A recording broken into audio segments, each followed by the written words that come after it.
Well, hello, all stars. I am super excited to be doing this video training on email marketing. I believe in email marketing. Do I think it is waning? I think it has the propensity to wane, but I think that there's still some fluidity that we can actually leverage from email marketing if we do email right, if we do email from the perspective of using it as a tool and not just trying to sell from it. So I'm wanting to talk to you today about email marketing, and yes, I got your questions and hopefully I'll be able to address most of them, but we'll also follow this up with maybe a live in the actual group so that we can go more in depth with some specific questions. All right, so now I wanted to make sure that, let me see if I can just make, I don't want to hide me. I want to make me this. Okay, great. So first, I wanted to make sure that we know exactly what email is supposed to do and how it should be used first. Okay, so we use email in the capacity 3 channels. You want to use email to build rapport with your list. You want it to build rapport to actually get your credibility out there. You want to connect personally. Email is an extension of someone's personal space. So you want to connect on a personal level. And then you want to tell people what you want them to do after that. What is going to be your call to action? Direct them to take a next step. In every email, you want to direct people to take a next step. So for one, we're going to build rapport. Then we're going to connect personally. And then we're going to direct them to take a next step. That's the 3 uses for email. Now, one of the things that is always asked is what service should we use, and which one is better than which. That really is not a relevant question. What's better of a question is to ask, why do I need to use email, and which service offers exactly what I need to use it, and then which one is going to help me use it and not hinder me from using email, right? Because if we're having to build connection, we want to be able to use it. I can be the first to say that I have probably purchased almost all of the email services out there, and some are more difficult than others. Some are way more difficult than others, and that's a deterrent. It's a huge deterrent for me if it's a learning curve for me to use a system, So, and then you want to know the credibility of that email service provider. And you can really Google this and research it. There are open rate ratios that you want to consider when you're making a decision about email. But let me just talk about it. So the 3 things I really want you to take away from this is the use of email. And for one, it is what? To build rapport. Number 2, we're going to connect personally. And number 3 is we're going to direct them to take another action. Whether that action is a small action or a big action, you be the judge. But it also depends on what your intent is and how you've done those first 2 things, how much you've built rapport, how much you've connected personally. I'm from I just agree that we should talk to people like they're used to hearing us talk in person. One of the things that I get all the time is people tell me that when they read my email, they hear my voice. That is key. That means I'm connecting with them on that personal level, right? So I'm going to show you who I use. Now I'm not promoting Lead Outcome anymore. I have promoted Lead Outcome. I do believe it. I do use it. This is the system I use. I love it. Why? Number 1 reason is the ease of use. I can use this system quickly, send an email in 5 minutes and be done. I love it. I love it for the ability to have pre-written emails for me. It already has loaded campaigns. But for real, the number 1 reason is the fact that it's easy to use. It is as robust as I need it to be, has all those bells and whistles that I want from that the big companies have, but it's not that big price point, but it's easy for me to use. If I want to send an email today, I can do it in 5 minutes on this system. So that makes a big difference. It's big in my book. And it also, you want to get, the reason you want to have this is you want to be able to see what your numbers are. You guys know I always talk about test, tweak, track. You can't track what you can't have numbers on, right? So it tells me just this month, so we're at February, as of this date, I'm making this, it's February 13th. I've already had 14 new leads this month. This is the size of my list. I've been building a list for a while. We're not measuring lists. We're not measuring numbers, because my number probably bigger because I host events. I network like a horse for the first couple of years. So, if I'm honest, I could say that this is the one thing that I wish I had done from day one, was really focus on building a list and really capturing all those connections that I've made. But right now, this is where I am. So let me show you some of my rapport building, personally connecting, directing people email campaigns. You want to think around talking to people like they're people and not like they're subjects or like they're leads, right? This talks about lead generation, but these are the categories of some of the email campaigns that we have. And I'm blessed that I do have a teammate like Mary Rose who helps me and sets up some of my graphics for me. She makes everything look beautiful and branded, right? So for the most part, email has gotten away from standard newslettery kind of way to go about it. So let me bring myself here. Email has gotten away from that standard structured newsletter style, and things now are moving mobile. So when you're making your email, you want to make sure that you're considering mobile visibility. So make things that are easy on a cell phone, easy to read. Make sure that when you're sending out an email, it's not a dissertation. It shouldn't take them 59,000 thumb scrolls to read. And it also should be visually enhanced with images that are succinct to a mobile device as well. So remember the days of old when we used to do newsletters where everything was in this box, and then on this side you had this line, and then on this side you had these little links and all this little stuff, and then here you had all this. Those days are over. And the company that really uses that a lot is Constant Contact. It's very old school. And the layouts for their newsletters, the layouts for their newsletters keep that same paradigm, and that is that's 20 years ago systematically. People want things that are clean, that have white space, that is not written, that's going to be heavy. Plus, it's going to take up a lot of bandwidth, and that email might not even be able to be opened on a mobile device. And in some instances, even on the internet, because of the weight of it. The more graphics, the more coding you have in your email, the heavier it's going to be, and the harder it's going to be to send through the internets, the interwebs, the ethernets, right? So think about that. But for one point, when you're writing your emails, as you're going to see, I'm going to show you some of mine. You want to have white space. You want to break it up. And those of you who are college educated, communication specialists and people who write business letters, you got to throw that all out the window. Why? Because you have to have white space. Your sentences in your email should only be between 2 to 4 sentences a paragraph. Right now, email is known to have one-liners, like break things down in these one-liners. If you've been following people, sometimes you follow the influencers on Facebook, you'll see their posts are written that way. There's not big blocks of information. There's little lines, there's little snippets, because just things have changed. We're in a fast-paced society, and people want to flip, get little information, bite-sized bits of pieces of information, scroll through, pick out the things they want to know, and consume data quickly. So trying to be succinct is your best option. Don't write long dissertations as your email. Keep it short, keep it succinct, connect with people.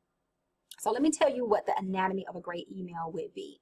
The anatomy of a great email would be, first and foremost, to start it with a personal salutation.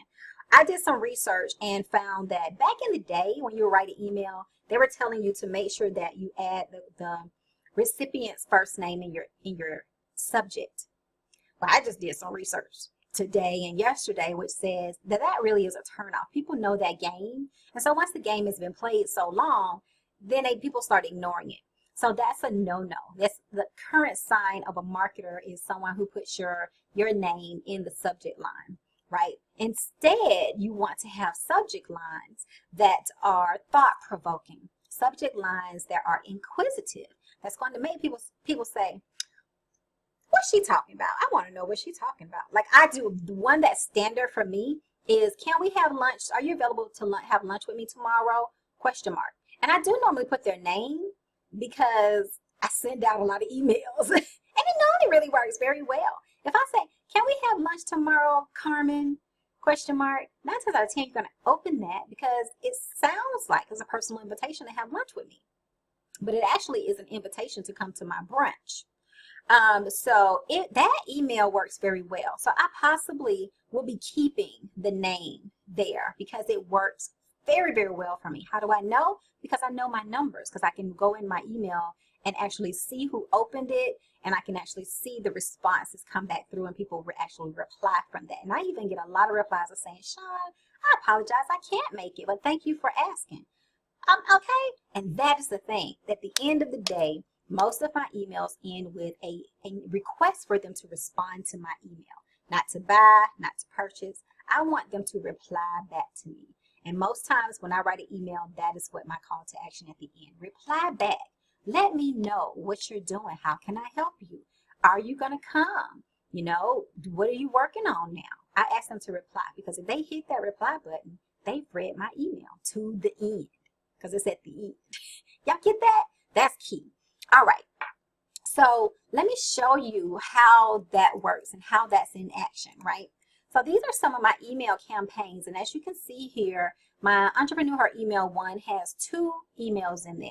This one here was a special launch. It has 15 emails. So the system that you choose to use, you want to make sure that you go through their training so you'll understand the best way to use it. I'm going to show you, and I want to say thank you again to Mary Rose. I'm going to show you this campaign, my newsletters, right? I started last year in 4th quarter, we started sending out a monthly newsletter that really just told about what Sean was doing. Got awesome reviews because people knows it, and they are personal. Make personal emails. Don't make them standard. Make personal emails. So this is my, these are the news. Did I do that right? Let me see. I was supposed to click on this. Let's see. Then you need to know how to use your stuff. So I'm supposed to click on that first, and then it'll bring up all my newsletter emails, right? So this is I would send this out to 6,000 people. 926 opened it, and let me show you what it looks like. All right, this was my October newsletter, and this is the standard that I use. I do like my graphics. I like my stuff to look nice. So I'm almost always going to have like a standard Facebook size, Facebook styled banner across the top. You know, it needs to be just a banner across the top that shows up really well on your mobile device. And it also shows up very well in the actual email if they're on the desktop. It's just standard. Have a picture at the top. That's my brand, and it stands out. It's cute. And then I like to use my colors. So, you know, just it actually reads like me. So I make sure that I bold certain things, I italicize certain things, and then I use my language, like, right? So that you can probably hear me saying some of this. Mary Rose did a great job of incorporating what was going on with me. So I have pictures. Again, specifically, it's almost like a banner kind of picture. It's going to show up really well on a mobile device. It's not too big, not too cumbersome, even down to this picture, right? My crew is doing fabulous, okay? I'm telling about what is going on in my family. This is my newsletter. I'm talking about my Walk Talk Faith, talking about me and Mary Rose. We're doing Team Sean. We're talking about the event. I'm just walking them through. It's very personal. So first, I'm building that connection with people, building my rapport, connecting on a personal level, showing them my family. I don't mind doing that. You got to find out what's good for you. If it's pets, if it's hobbies, whatever. I don't mind. I share my kids. That doesn't bother me. They're covered in the blood. And then I'm going to tell them to do what else? What's going on? What was going on in October? We were having my lunch and learns. We were doing AllStars. We were promoting that. I was talking about the Entrepreneur highlight of the week. You know, really just sharing. I met Warwick Dunn, y'all, Dunkin' Donuts. So Mary Rose did a really great job. At the bottom, it was call to action, schedule $25 for 25 minutes. That's my call to action, what I want them to do. This is the optimal way to write a newsletter. It is not standard. It's not cookie cutter. It is Sean Thomas. And it takes them through an experience. It builds more of their rapport. It connects with them personally. And then at the very bottom, I ask them to take an action. Got rave reviews from that newsletter. Let me show you another one. Basically, most of my stuff is going to look the same because it works.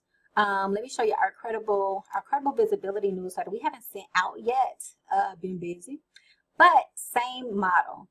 We have our normal banner. I can write my information here. I went and got me a signature from online. You can get you a written signature online. I just like the look of it. It looks like it don't look nothing like my signature, but it is cursive. So I saved that PNG offline, and it's just set up for me to go in and add my information. And this is just an optimal way that we set it. Works. This particular way that I send out emails, it works. And I don't care if I'm sending out an email to just announce something for today, or if I'm sending out an email that's, just a random email that I want people to know something that I found, which I'm going to show you as well. It's normally it's along those lines. It's personal. 3 days out, this is a good one. So 3 days out, I host my events. 3 days out from my event, I send out this email. It's standard. I normally don't add a lot of graphics in this one because I've sent other emails. There's campaigns that I've sent in other emails, but notice how the paragraphs are set up, right? Notice how the paragraphs are set up. I got one sentence, then I got 2 to 3 sentences here. 1, 2 sentences, 1 line. Right? Break that information up so they can easily scroll, highlight what is needed, right? Make it on brand, have things for them to do. Reply back and let me know. Will I see you Saturday? Reply back and let me know. Y'all, that works so much better for me. I actually get more people to reply just to say, yes, you'll see me, or no. I get more no's than the yeses. I can honestly say. I do, but I at least get people to say no, who say, I appreciate you sending this and keep me on your list so that I'll know what's going on. Maybe I can make the next one. I always, will I see you Saturday? Reply back and let me know. I get a lot from just that right there. And this is key. This is key. So let me show you another one that is a really good one that showcases that same thing. Okay, so here's my networking one. I haven't done this yet because I haven't been networking a lot. I'm changing my business model to network specifically, right? So we had this idea, Mary Rose and I, to come up with, where is Sean? People always ask me, where are you going? I want to go with you. Where network events you going to? So I came up with, me and Mary Rose said we were just going to send out an email telling everybody where Sean's going to be. And this is a really good idea. So we need to do it. But if you're networking a lot, if you're hosting events, or you're all over the town, you want to tell people where they can find you. You're possibly helping them to market, helping the event organizer market, but you're also letting other people know, hey, I got something going on. And it gives you a reason to email them that is not salesy, right? Now I got to hire me as a speaker, but I don't know if I would even use that first going out. But is there an event in my lane that you think I should attend? And then this was my call to action to work with me, or to get on the list to be on a newsletter. This is a great idea. And I normally just go in here, and when I have ideas, we just set stuff up so it's ready when we're wanting to use it, and won't lose that idea train. Sometimes you lose that idea train, you out. It's just out. But that's essentially the model and the makeup of email, and how I use it and how it's been successful for me. Now, what I wanted to address also is some of the questions that we had. And I think I answered a couple of these, but let me just go over them. All right. So how often should I email my list? As often as your list allows you to. So the industry, when I did a little bit of research, they said that minimally you want to email once a month. On a minimum, you want to do once a month. Ideally, you want to email once a week.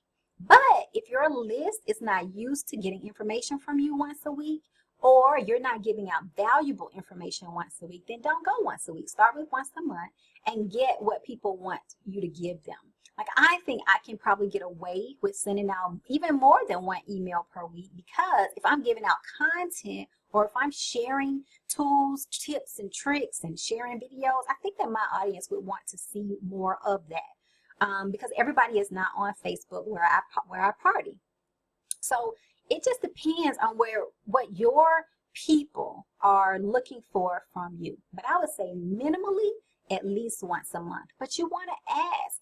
You want to ask people what they want more of. For me, let me see. People always say, I want to know more. I want you to train more. I want you to teach more. I want you to do more.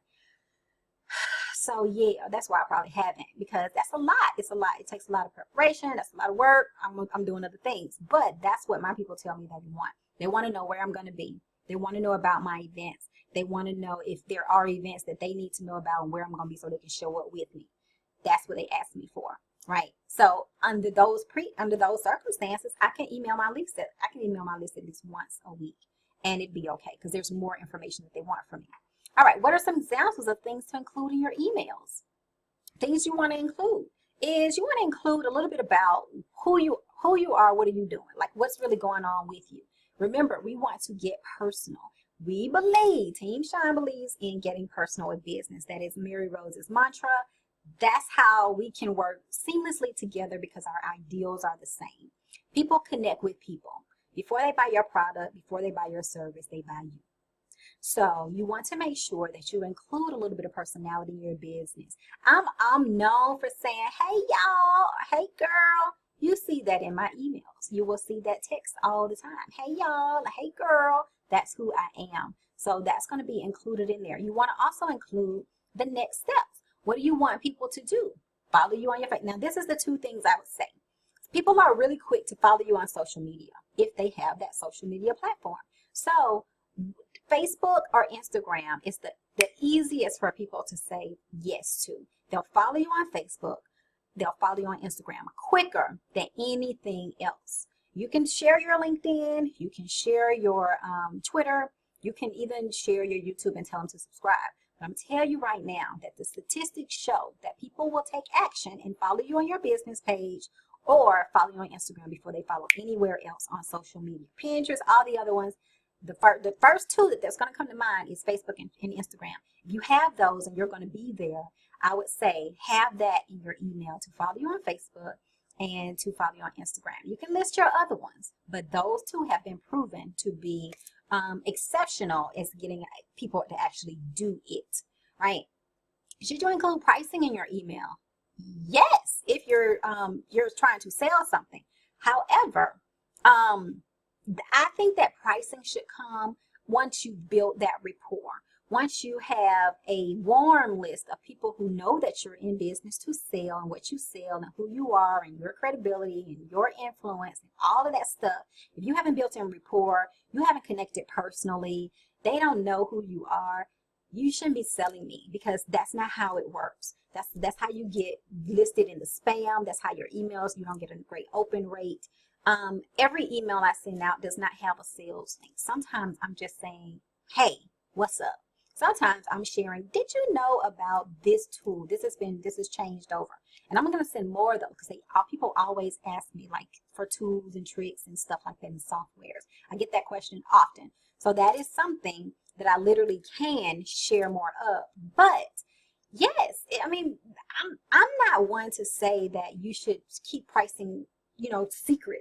I mean, if it's your price, it's your price. And I like to know ahead of time whether I can afford you or not.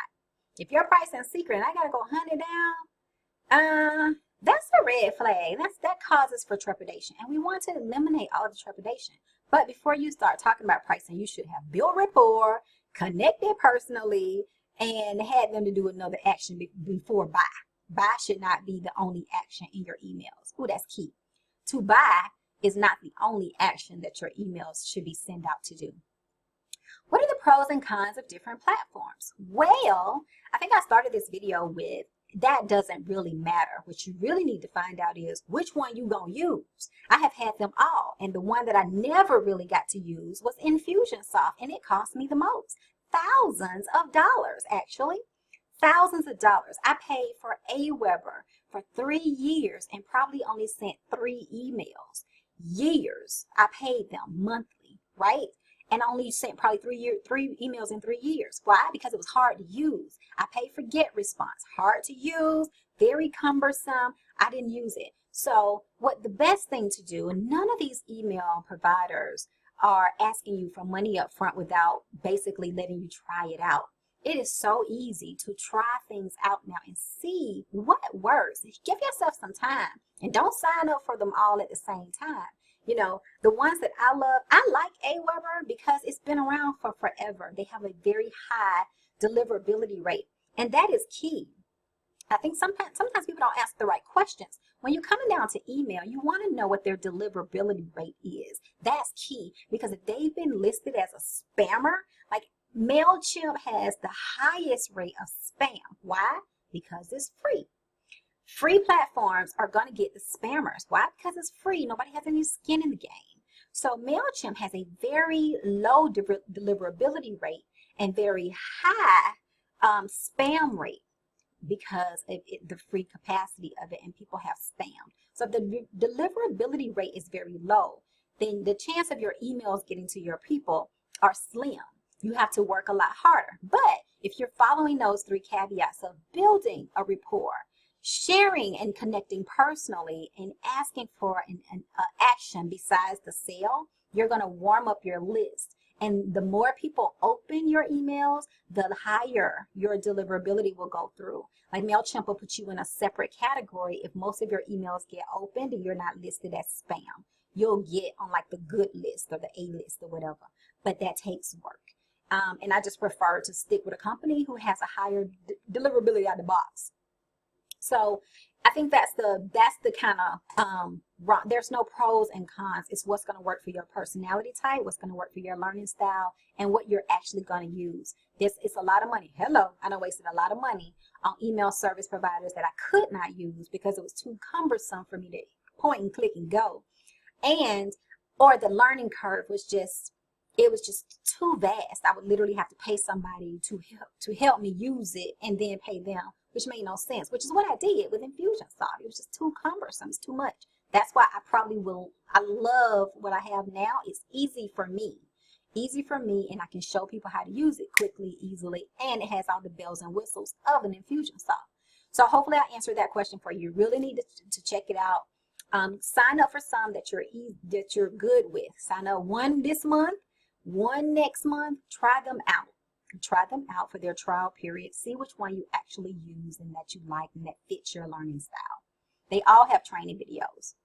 Should you sort your list and send different emails to different people? Yes, always. You always should sort your list. Why? Because what I signed up for might not be what you're sending to everybody. If I'm only signing up for your video series on getting more connected to my faith, then I don't want your video series on how to have a relationship, right? So if you can, at any means, you want to sort your email list. Now, not to say that there are not email campaigns you send to all your lists, right? The whole purpose of establishing a autoresponder system or, an email marketing system is so you can sort.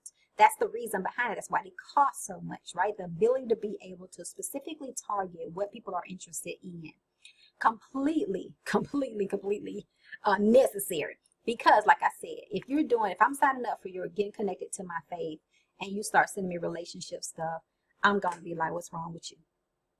So yes, you want to be able to sort your list, and you saw my list. I showed you my particular email list, and there's more than just one list. I have tons of lists. I really need to get in here and clean up my list, but it's on purpose. Like I have tons of the campaigns. I have tons and tons of campaigns in here, and I know this is going to be overwhelming, so I probably don't even need to show it.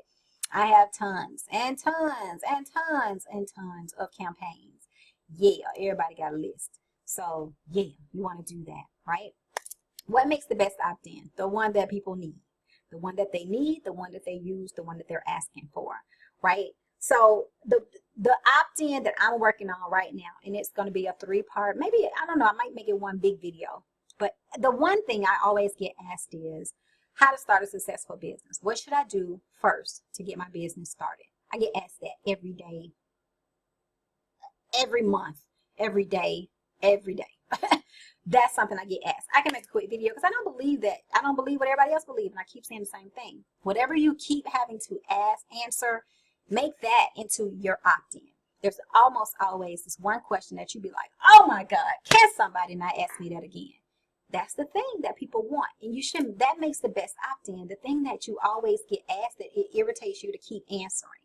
That's a great opt-in because it says that the market needs that information and they're asking you. So they want it from you. Secondly, a great opt-in, what makes a good opt-in, it's not about the best. It's what makes good opt-ins, what people need. And an opt-in should not be like this plethora of information. Literally, especially if you're giving away for free, your opt-in should solve one problem. It should solve one problem. Most issues that people come to us for are multifaceted.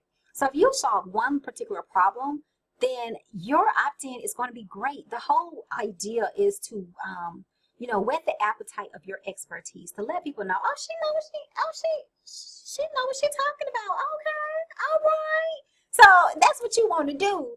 And you do that with an opt-in. So, one of the things that I normally tell clients to do is, make a top 10 list. What are the top 10 things people always ask you?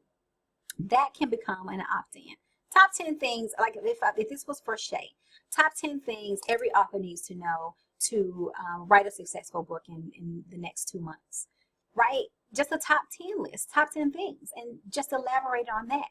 But that makes a great opt-in. But don't go here and give everything away. Solve one problem, right? Solve one problem, and that's a great opt-in. And you should have more than one. You should have more. And I'm going to show you some of that. How do you develop an opt-in work download? I think I just answered that. You really should. The more people you talk to, the more information you'll gather as to what people need from you, what keeps coming up, what always gets asked. I'm telling you, the thing that always keeps coming up, how do I start a successful business? What do I need to do first, second, and third? I mean, it's like, really?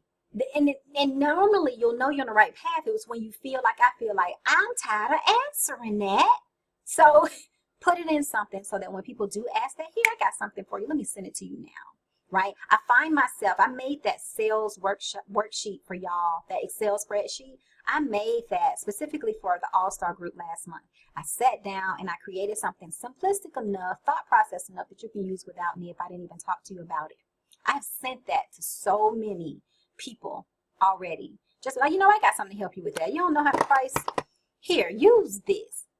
That's a great opt-in for me, right? Just that one spreadsheet. That would be a great opt-in. People don't know how to price their stuff. They don't know how to measure the numbers. That's a great opt-in. Why? Because I keep getting asked it and it helps people. It solves a problem.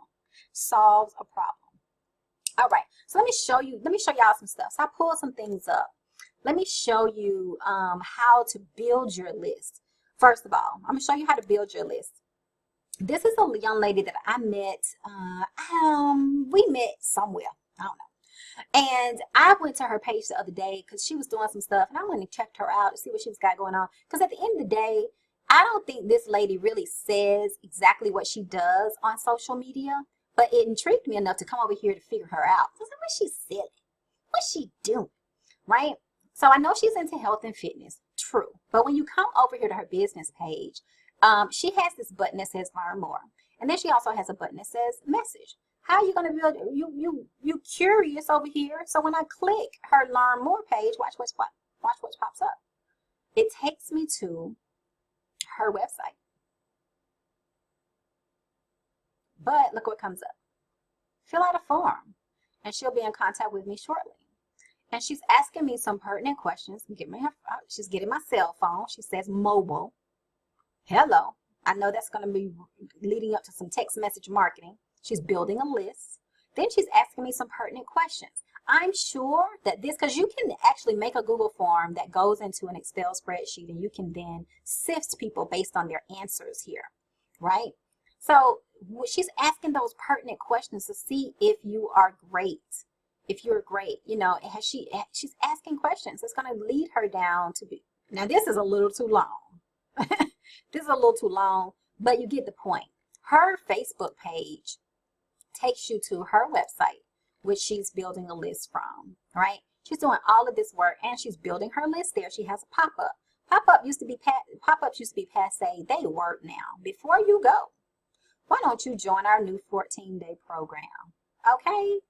Say yes to a new you. She got some call to action. She done did some work because girlfriend is doing her thing. And she wasn't looking like this when I met her a minute ago. So she's doing something.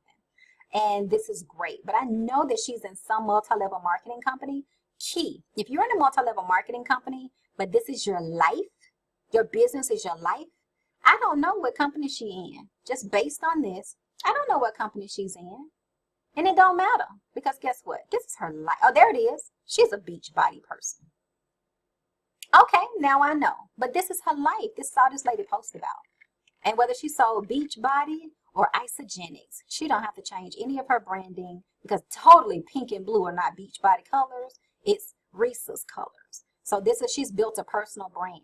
From flabby to fit, she's built her personal brand. So whether she changes her company or not, it's still her. But she's also building her list at every capacity, right? So that's a great one. Let me show you our own AllStar. So I looked up Shay because Shay's been doing an amazing job on her Facebook page. And so when I looked up Shay Cannon Publishing, this is what came up. This is new, y'all. This is new. I've seen where Facebook is now getting people to join your list. If you want people to sign up for a video, you can put that here. So when I go to Shay's Learn More, guess what comes up? Her About page, where I can get more personal with her. I can watch some of her videos. If I'm ready to be awesome, I can click here and go to another form and possibly sign up her email list. She's taking me through an experience, right? Building that rapport, connecting on a personal level, and then now I'm going to be able to sign up for a free conversation. Awesome job. Awesome, awesome job. That's how you build your list, especially when you get people from your Facebook page over to your website. That's why I say that you don't sell from your email list. You tell them where to go. Either it's going to be Facebook or it's going to be Instagram. And I can totally show you Instagram where you do the same thing. In your bio, you have a freebie or you have somewhere where they're going to go write a list. That's how you massage them and get them on your email list. That's how that works, right? You don't have to sell when you're building a relationship with people. You don't have to sell. It makes it easy because now they're going to be in your environment and now they're just going to buy into your yumminess of what you have going on. This is awesome. So I wanted to show you that. I think that I accomplished all that I wanted to accomplish on this particular video. I do want to be able to answer some of the other questions that you ladies had. So we'll host another live. I know this is a lot of information. I'm already at like 40 minutes on this video. And I didn't even get a chance to go over about the double opt-ins. But none of that really matters. What really matters is first is that you find a system that you're going to use. Because if it's too complex, and it does too much, you're not going to use it because we don't have time to learn all that. And some of those systems are built for e-commerce. Some of those systems are built for a different kind of business than what you might have right now. But it's always great to grow into the Lamborghini of email systems. And you can start in the Fiat. Start in the Fiat. And then maybe you move up to a Chevy Malibu. And then you can go up to a truck. Then you can go get your Porsche. So what I'm saying? But the bottom line is you got to find something you're going to actually use. That is key. All right, ladies. So if you have any more questions, please post them under this video. I hope this blesses you. This is a lot of information, but email can be really key in making your life easier. I know for me, what I'm doing right now, I'm going to leverage a lot more of automated tools like email marketing, like social media marketing, like paid ads, things of that much that does not require me to run all over town like I used to do so that I can scale my business and create one that I love and not one that tires me out, right? So hopefully this helps. Talk to you guys soon. Bye now.